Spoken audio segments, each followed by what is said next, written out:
तैयार रहिए। स्टार्ट। मनुष्य एक सामाजिक प्राणी है। स्टॉप। समाज में रहते हुए उसे समाज द्वारा बनाए गए नियमों का पालन अनिवार्य रूप से करना होता है। स्टॉप। यदि वह ऐसा नहीं करता तो इससे सामाजिक मूल्यों का ह्रास तो होता ही है, साथ ही बहुत सी सामाजिक समस्याओं को पनपने का मौका भी मिलता है। स्टॉप।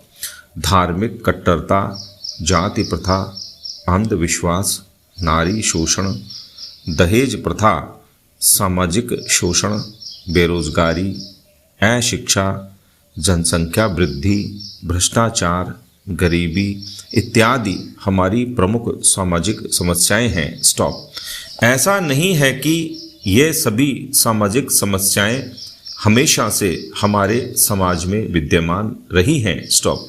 कुछ समस्याओं की जड़ में धार्मिक कुरीतियां हैं तो कुछ ऐसी समस्याएं भी हैं जिन्होंने सदियों की गुलामी के बाद समाज में अपनी जड़ें स्थापित कर लीं, जबकि कुछ समस्याओं के मूल में दूसरी पुरानी समस्याएं रही हैं। स्टॉप। आइए कुछ प्रमुख सामाजिक समस्याओं के बारे में विस्तार से जानते हैं। स्टॉप। पहला, धार्मिक कट्टरता।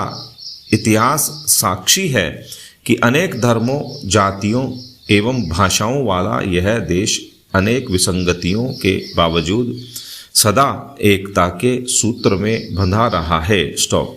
यहाँ अनेक जातियों का आगमन हुआ और उनकी परंपराएं, विचारधाराएं और संस्कृति इस देश के साथ एक रूप हो गई। स्टॉप। इस देश के हिंदू, मुस्लिम, सिख और ईसाई सभी परस्पर प्रेम से रहना चाहते हैं, लेकिन भ्रष्ट राजनेता उन्हें विभिन्न वर्गों एवं समूहों में विभाजित कर अपना उल्लू सीधा करने में जुटे रहते हैं। स्टॉप। कहा जा सकता है कि धार्मिक कट्टरता के मूल में कुछ स्वार्थी लोगों का हाथ है। स्टॉप। सम्राट अशोक ने कहा था, दूसरे धर्मों की निंदा करना गलत है। स्टॉप। सच्चा व्यक्ति वह है जो दूसरे धर्मों की भी हर उस बात का सम्मान करता है जो सम्मान के लायक है। स्टॉप। जाति प्रथा।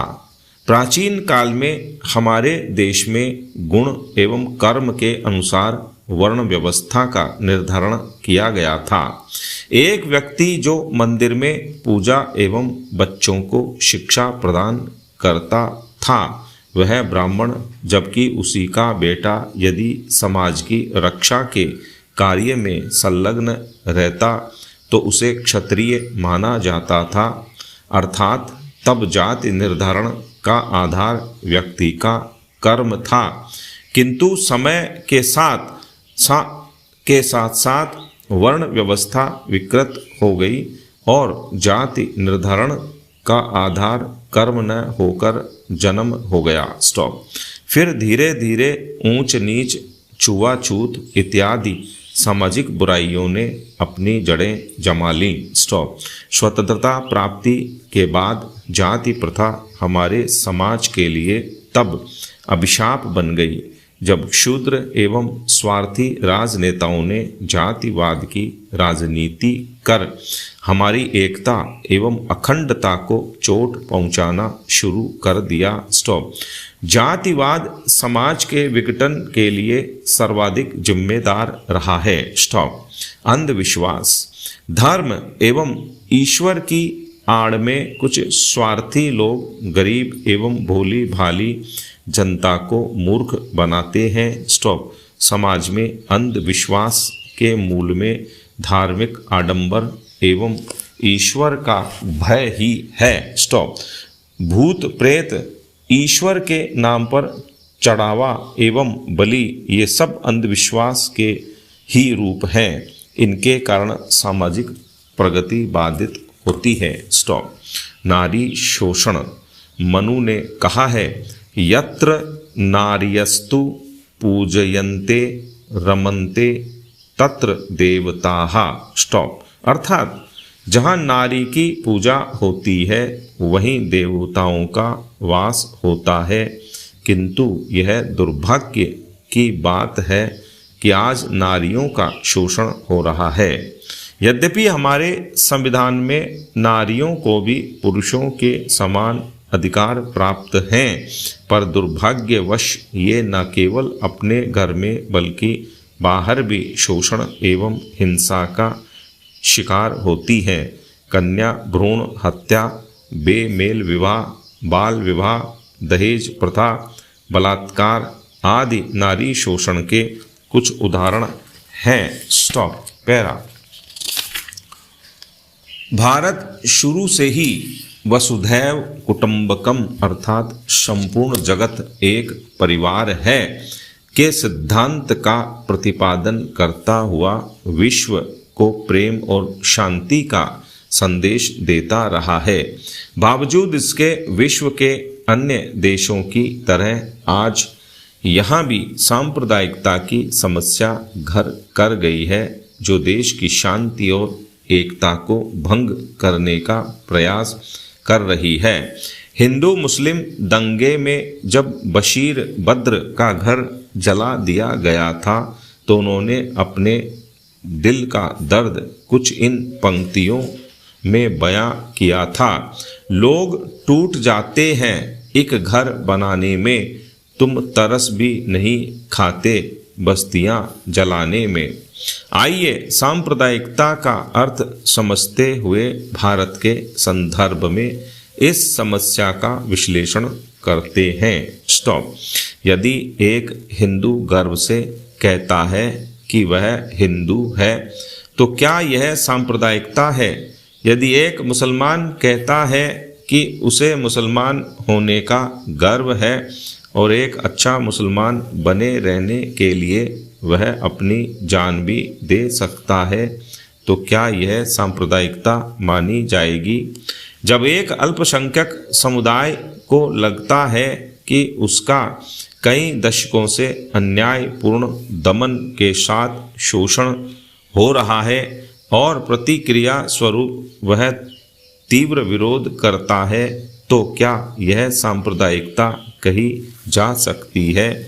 यदि ईसाई, बौद्ध और पारसी अपना व्यक्तिगत और निजी जीवन अपने विश्वासों और धार्मिक मतों के अनुसार व्यतीत करते हैं, तो क्या वे सांप्रदायिक हैं?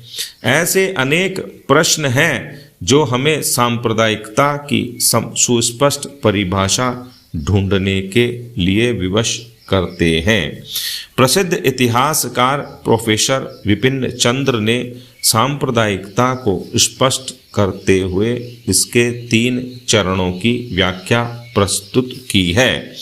उनका मानना है कि प्रथम चरण के अंतर्गत किसी समुदाय या समूह विशेष के सदस्य अपने समूह से संबंधित हितों की पहचान करते हैं। वास्तव में इसे सांप्रदायिकता नहीं कहा जा सकता, लेकिन सांप्रदायिकता के उद्भव का आधार यहीं छिपा होता है।